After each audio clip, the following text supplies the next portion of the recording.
of how to try and tackle some common damage, like on this Range Rover what I'm working on. It's just been scuffed on the front wheel arch, and it's not the worst bit of damage what it could possibly get, but it has broken through the clear coat and perhaps the paint base coat underneath.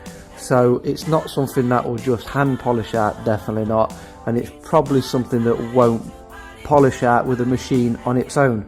So we're going to have to do something a little bit different, and I'm going to show you a really good little method, and you're going to love it, and it's hopefully going to save you guys a lot of money. So if we just zoom in a little bit on the damage, then we can see that it's just caught it down this edge. It's got something going on here, it's got some scuff marks down there, and it's just broken through the paint on this edge, and it's also in a bit of a tricky place because it's on a swage line. Although it's a nice car, we don't really want to be painting this panel, and the other advantage is that we can also maintain and keep the original factory paint. So I'm going to be keeping the tools and equipment really simple today, so that I can maximise the amount of people that can do this at home.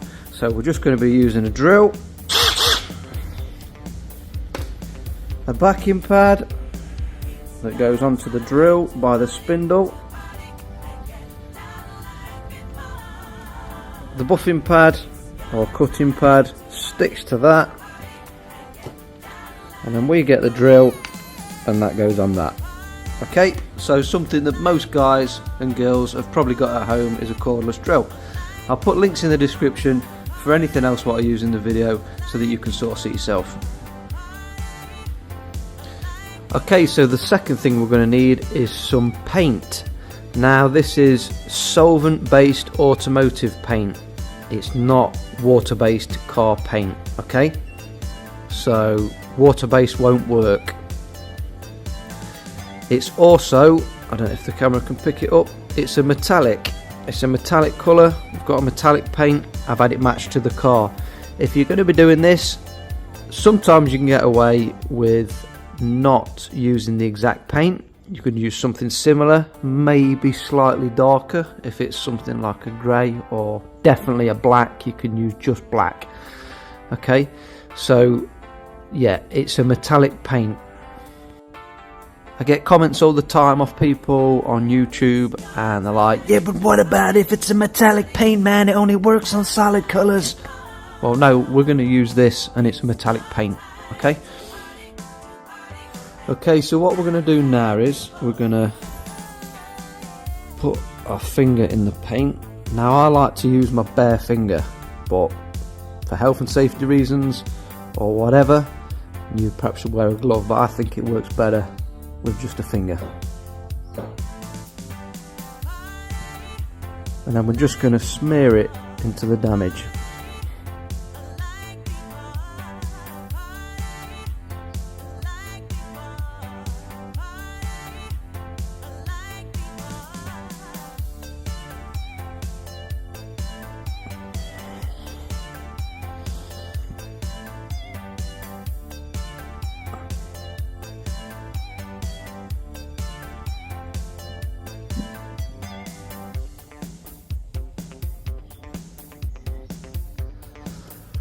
There we go.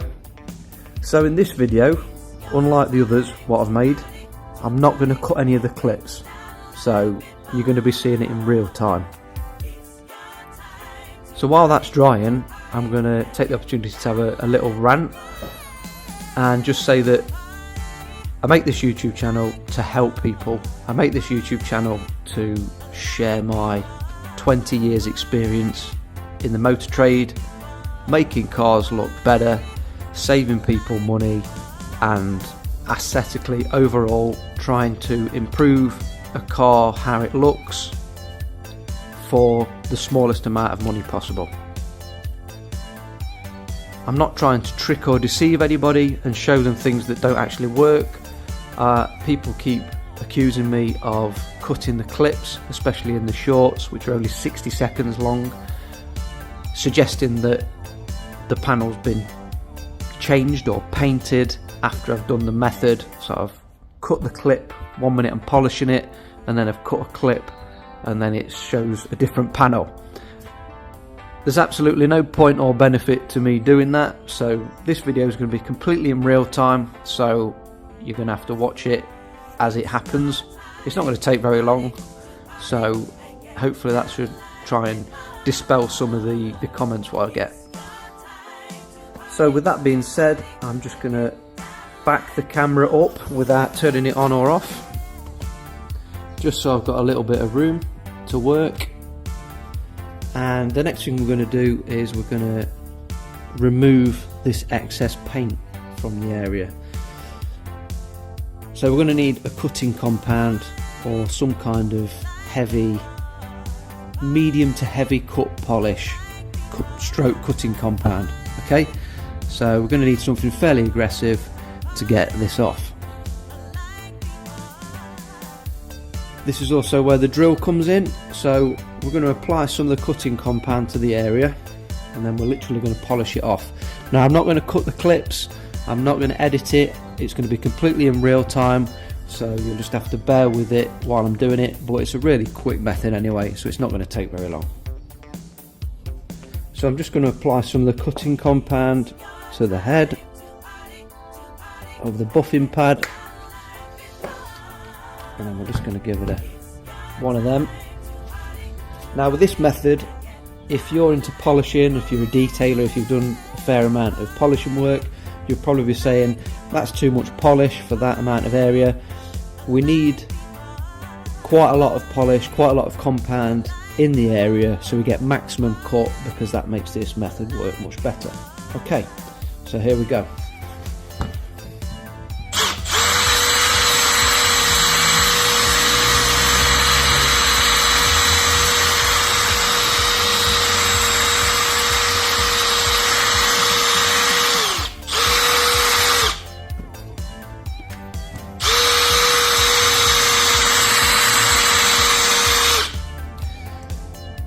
So while I'm showing you that, one thing we don't want to be doing, unlike conventional polishing and paintwork correction, we don't want to be getting the area too hot. And also, once the polish is broke down, it's going to struggle to remove the excess paint. So at this point now, I'm going to be tempted to put some more polish on. Okay, so just add a little bit more polish.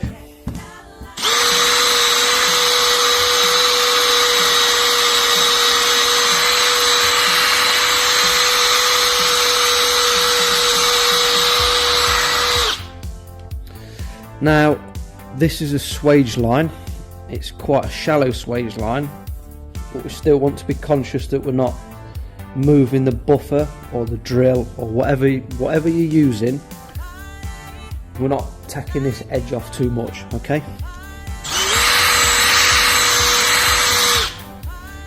I'm just going to have a quick look now to make sure that everything's going okay.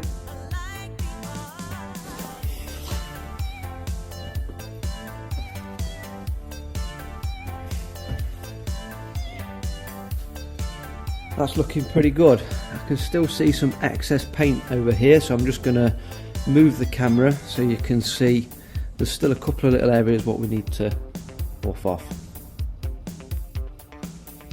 As just mentioned, if the camera can pick it up, just got a couple of little areas where we've not quite removed the paint enough. So again,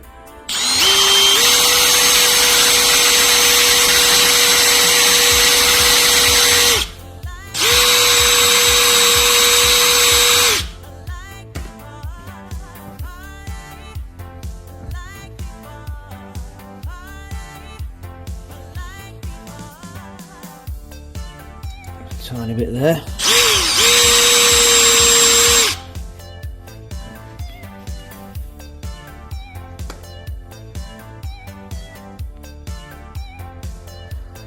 So I'm probably really nitpicking at the minute because that's came out really well, but there's just the faintest little bit of scuff mark still there. So under normal circumstances I probably would have left it, but with this method I recommend, as long as you think the paintwork's fairly original, you do it a maximum of 2 times.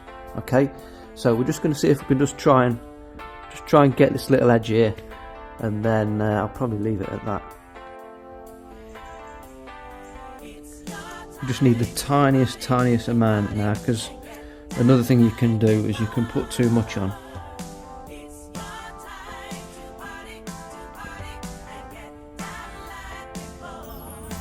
Got to be careful because this is on an edge, so like I say, under normal circumstances I perhaps wouldn't have bothered, but just for argument's sake and just for the video, I'm just going to try and get that last bit.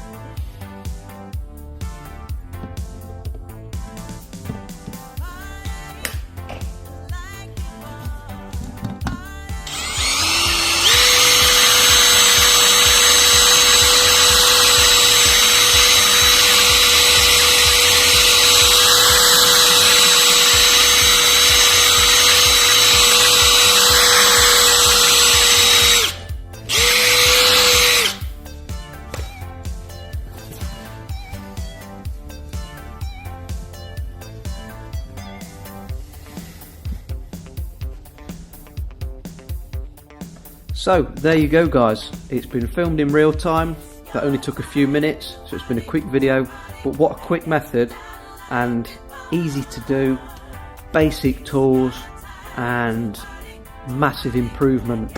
You know, to paint this panel you might be looking at, we're in the UK, it might be 150 to 250 pounds. They often need blended into the next panel because of the colour, it's metallic, and it's just a massive expense and a massive hassle that we can avoid. Me personally, I'd be really happy with that repair, and if it was me doing it, which I do this every single week multiple times, you can charge money for doing that. If you're a detailer, then you can upsell your business and impress customers and offer something that, you know, other companies, rival companies can't do. So I'm just trying to show it at multiple angles, because another thing I've been accused of is that I don't show it from different angles and I'm trying to fake it. So as you can see, multiple angles, the damage is pretty much 98% disappeared, which is good enough in my eyes. And the other thing is, you know, you might have picked up an older car and you haven't got the budget or the time or the inclination to have it all painted. So again, you could go around the car just trying this method. Obviously, another comment I get off people is they've tried to do this method on damage that's not suitable, big massive chunks missing out the paint. This works best on fine scratches that haven't already been machine polished and rounded off, paintwork corrected heavily. It's fresh damage, it's scuffs, it's thin scratches. As you can see, it does work on metallics. Darker colours are better, I'll be honest. Silver's not a great colour, but it's always worth a go anyway.